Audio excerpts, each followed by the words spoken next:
I can't wait until we're able to connect again face to face at our Sunday weekly gatherings. Hill Geelong is a space to be able to connect around life, teaching, mercy, and mission.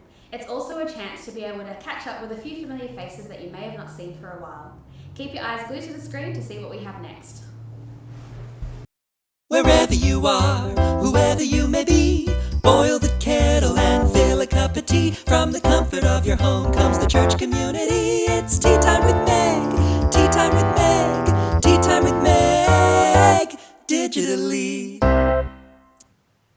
Hi church, welcome to Tea Time with Meg. This is the weekly program where we have a cup of tea and chat to a member of our City on the Hill Geelong congregation. Thanks for tuning in to the first episode last week. Hope you enjoy the series as it goes on. I've got a riddle for you.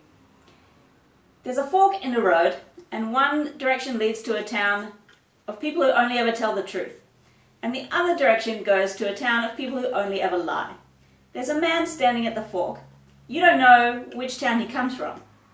What is the one question you can ask him to find out which is definitely the town of truths? You'll have to tune in to Tea Time with Meg next week to find out the answer for that one. But for now, grab a cup of tea, let's dive in.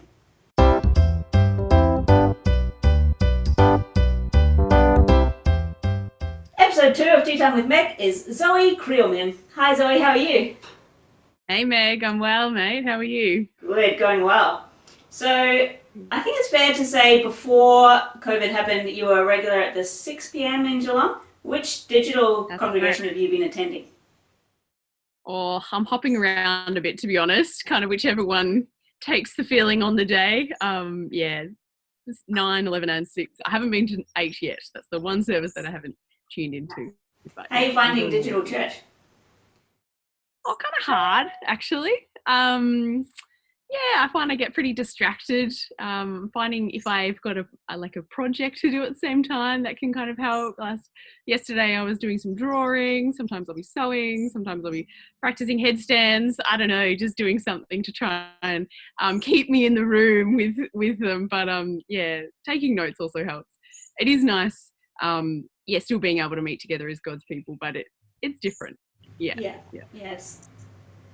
I think there's quite a few of us who are finding it a bit hard because it's just not what we're used to, and we also don't get to hang out in person. We just have to do this. Yeah, it's the not seeing people, isn't it? Like, I find GC is really great because we're getting to catch up midweek, and I might go for a walk with someone midweek as well just to see a familiar face. But the singing with God's people, I really miss. That's something that I really long for. Yeah, it's tricky. How are you finding isolation in general? Oh, other than that, I kind of love isolation. I'm quite introverted, actually at heart, and I've been getting out in the garden a lot, and just doing lots of home projects. Making the most of a bit of a quieter pace of life, and having a bit more time for thinking and reading and getting my head into assignments, being a bit of a nerd and spending too much time on them. But really enjoying isolation on the whole. Great. Is there any way particularly we can be praying for you during the week? Yeah, sure. I think when you don't have people around you to